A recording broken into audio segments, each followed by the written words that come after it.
चलिए, तो अब हम लोग इस टॉपिक से हम लोग अब वस्तुनिष्ठ प्रश्न बनाते हैं। वस्तुनिष्ठ प्रश्न में आपका क्या आ जाएगा? सबसे पहले तो बताते हैं कि प्रकाश संश्लेषी बैक्टीरिया को हम लोग क्या कहते हैं? ऑटोट्रॉफिक बैक्टीरिया कहते हैं।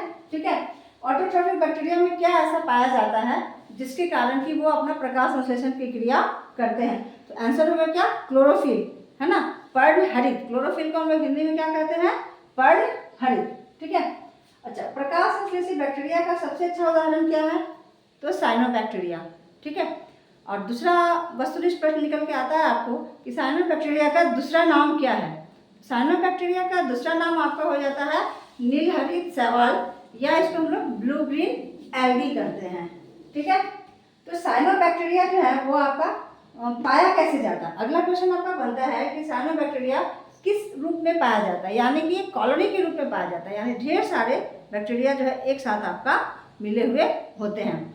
और इनका कॉलोनी जो है, अगला क्वेश्चन है आपका, इनका कॉलोनी किस तरह की संरचना से ढका हुआ होता है?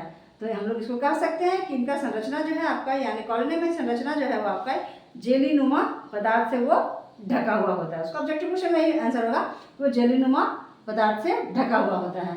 अगला क्वेश्चन है कि ये पाए कहाँ कहाँ जाते हैं, यानी साइनोबैक्टीरिया आपका कहाँ कहाँ पाए जाते हैं? तो साइनोबैक्टीरिया आपके पाए जाते हैं अलवणीय जल, यानी कि मीठा जल में। उसके बाद है समुद्री जल, यानी खारा जल में भी ये पाया जाता है। और ये हमारे स्थल पर, यानी कि ये भूमि पर भी आपके पाए जाते हैं। ठीक है। अच्छा, उसके बाद आपसे पूछा जा सकता है कि बताइए साइनोबैक्टीरिया सबसे ज़्यादा कहाँ फलते फूलते हैं? फलते फूलते हैं कहने का मतलब है वो सबसे ज़्यादा ग्रो कहाँ करते हैं? ठीक है, वो सबसे ज़्यादा ग्रो करते हैं आपका प्रदूषित जल में, पॉल्यूटेड वाटर में। ठीक है, इतना समझ में आ गया आप लोगों को। अब इसके बाद जो है हम लोग दूसरा पढ़ेंगे रसायन संश्लेषी बैक्टीरिया।